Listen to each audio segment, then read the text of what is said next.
네, 위김스와 맥타이가 주장한 백워드 교육과정 두 번째 시간입니다.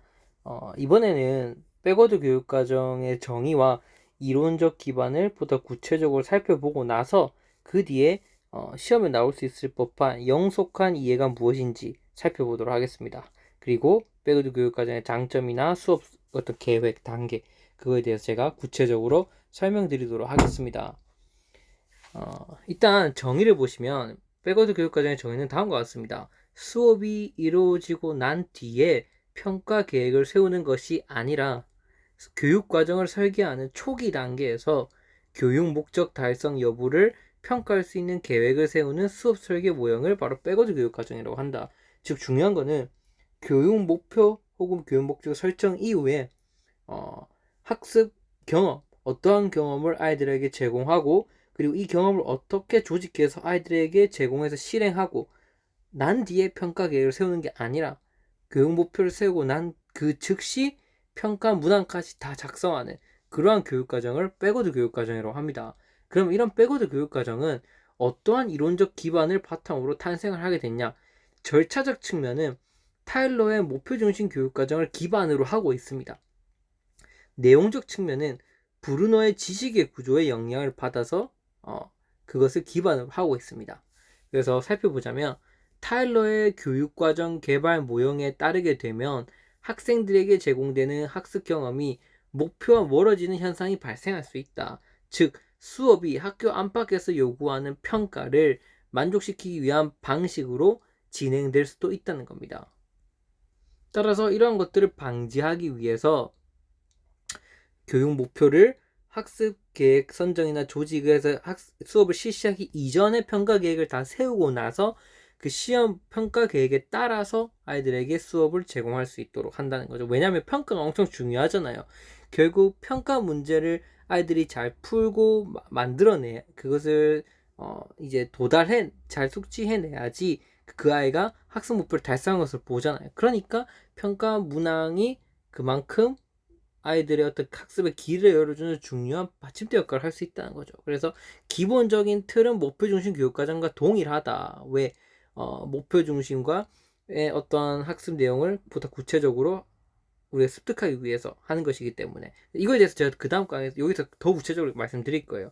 그래서 핵심은 이거를 따르고 있구나 그 정도만 이해하시면 됩니다. 두 번째 내용적 측면은 브루너의 지식의 구조를 따르고 있다. 즉 어, 타일러가 제시한 목표 중심 모형은 절차적 특성만을 강조하고 배우는 내용, 컨텐츠는 어떠해야 한다는 구체적인 기준이 전혀 제시되고 있지 않다. 그러나 백워드 모형에서는 가르치는 내용적인 면에서 브루너의 학무 중심 교육 과정의 기본에서 지식의 구조를 아이들이 배울 수 있도록 그렇게 교육 과정을 구성해야 된다고 주장을 하고 있습니다. 보다 구체적인 내용 한번 살펴보겠습니다. 백워드 교육과정은 타일러의 목표 중심 교육과정을 기반으로 합니다. 목적 지향적 교육 설계를 강조해요. 백워드든 타일러의 목표 중심이든 핵심은 목표예요. 이 목표를 어떻게 도달하느냐 그게 중요하지만 백워드는 평가를 바로 목표 설정 뒤에 해야지 더 효과적이라고 보는 거고 타일러는 목표를 설정하고 학습 경험을 선정하고 조직하고 평가를 하는 이게 일반적인 절차 이대로 가는 게 제일 효과적이다 이렇게 보는 거죠.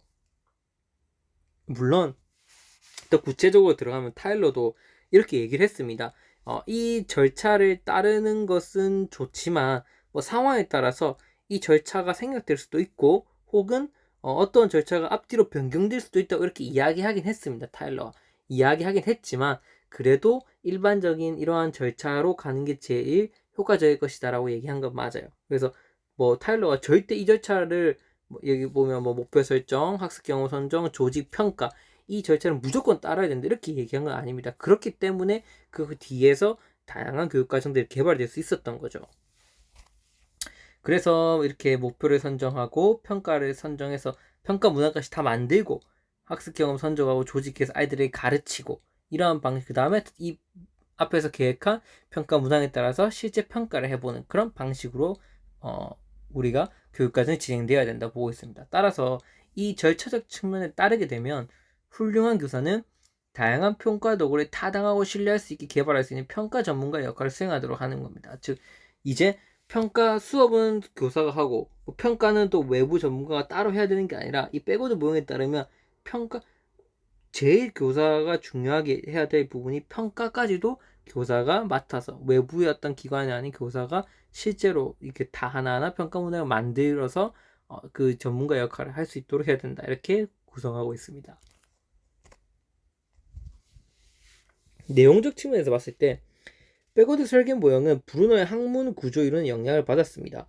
브루너는 학문을 구성하고 있는 가장 기본적인 아이디어 개념을 원리를 가르쳐야 된다고 했는데 백워드 모형에서는 브루너가 제시한 이런 지식의 구조에 해당하는 말을 영속한 이해라고 부르고 있습니다. 그래서 마찬가지로 이 위긴스 맥타이는 지식의 구조를 배우는 게 타당하다. 근데 그거를 영속한 이해라고 따로 이름을 붙인 거죠.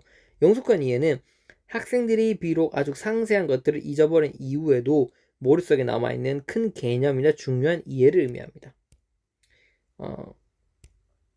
그래서 이 영속한 이해라고 하는 것이 아까 앞서 말씀드렸지만 6가지 단계를 거쳐서 이루어지고 있다는 거죠. 목표의 어떤 위계가 가장 단순한 수준부터 또 가장 복잡한 수준까지 복잡한 수준에 이르러서 6가지 단계를 거쳐서 이루어지고 있습니다. 그래서 다음 강의에서는 그 영속한 이해에 대해서 한 번 더 구체적으로 한번 학습해 보도록 하겠습니다. 그래서 이 영속한 이해 각각 예시를 들어보면서 어떻게 아이들을 이렇게 학습에 이끌어 나가는 목표를 우리가 설정할 수 있는지, 즉 영속적 이해라고 하는 것은 결국 학습 목표의 어떤 종류라고 보시면 돼요. 종류. 그 종류를 6개의 기준으로 나눠놨습니다. 그에 대해서 살펴보도록 하겠습니다. 감사합니다. 다음 강의 꼭 시청해 주시기 바랍니다.